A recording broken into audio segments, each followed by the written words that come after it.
Hey guys, it is day 12 of LOAD218, so I have another layout for you.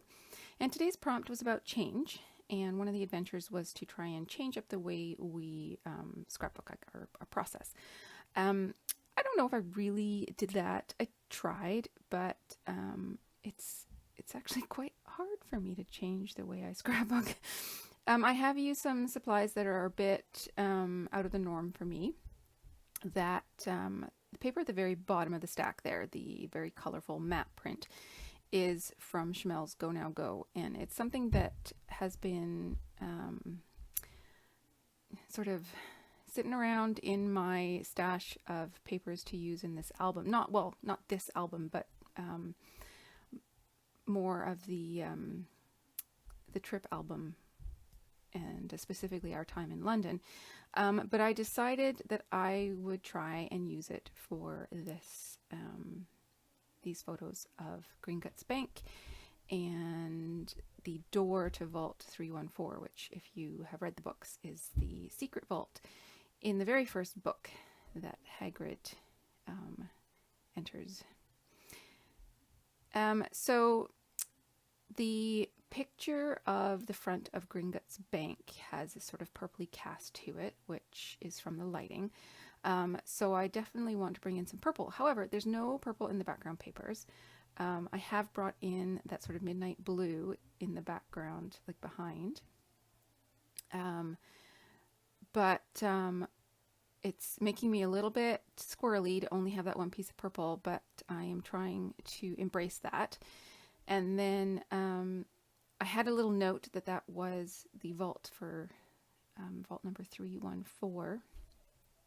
And so I decided to cut out the numbers from one of the sheets from Starshine. And I wasn't sure at that point if it was going to become my title, but it's definitely something that I don't normally do. I definitely don't have giant numbers like that. It's not a sheet of paper that I had identified as one that I would ever use, really. So I guess that is a bit of a change for me. And then as I was laying it on that matte print, it needed something else. It needed another layer behind it. So I pulled in this sort of yellowy orange. It's an Echo Park paper. And matted it all on that, and that made it feel a lot more cohesive to me, made me feel a lot happier about the whole thing, because I was struggling a fair bit.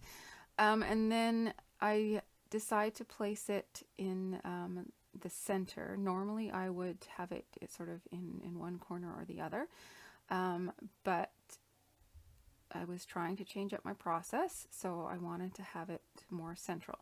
So now I'm playing with those numbers, and I'm just thinking that they're far too big.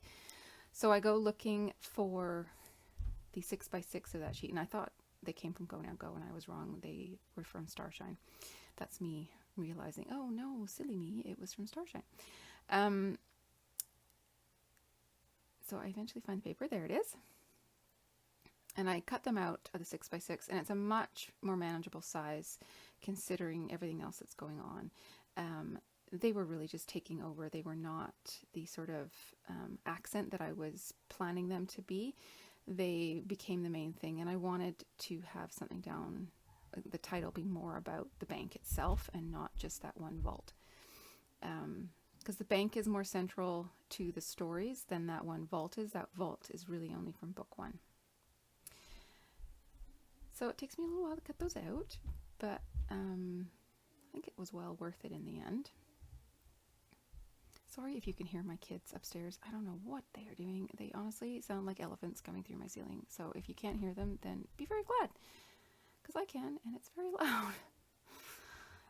So now I'm just playing. I had this scrap of that blue paper, and I decide to pull it down. I'm really trying to go for this sort of central design where my big block is at the top, but in the center of the page, not to one side. And so I figure if I put that little blue strip down at the bottom in the center, that will sort of ground everything. So I have the dark blue at the top and then at the bottom as well.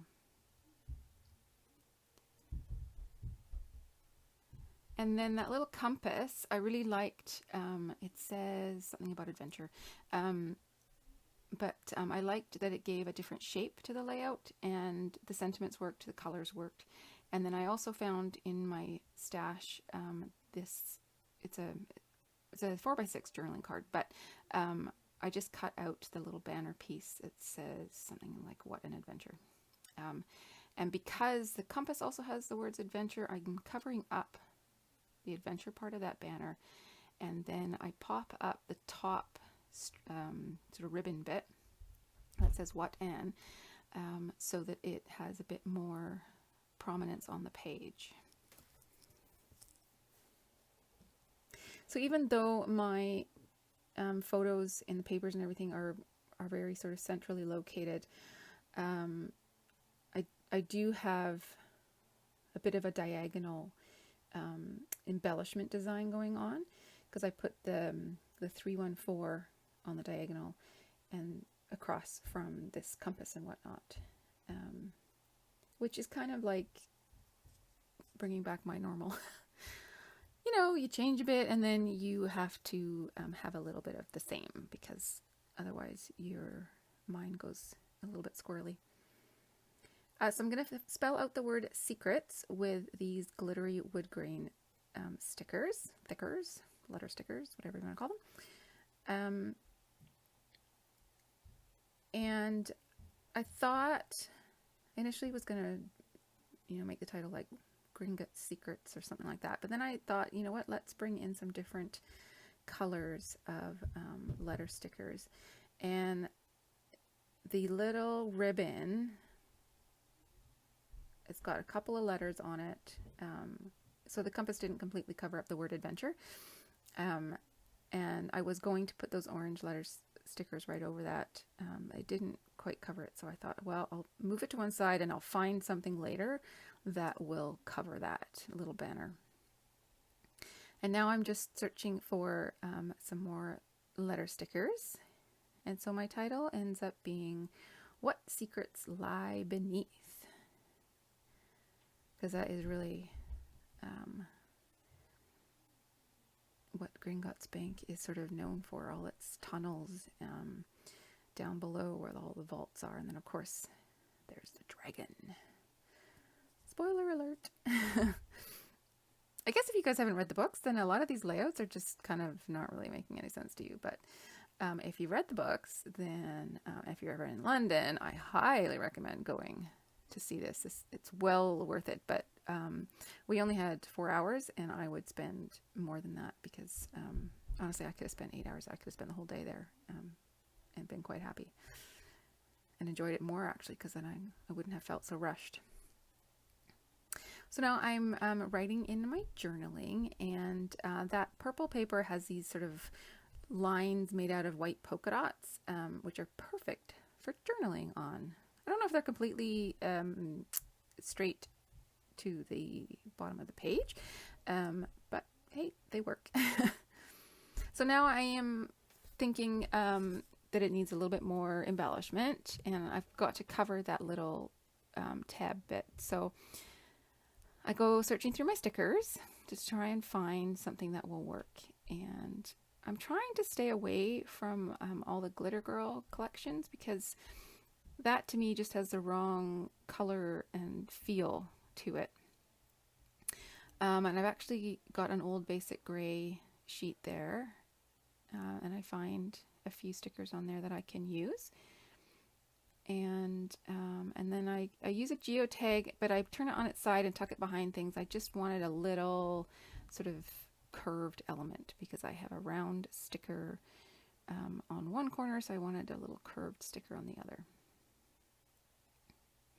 And I'm just taking a moment to pull out my 12x12 sticker sheets to see if there's anything on there that I can add before I look for things with more dimension.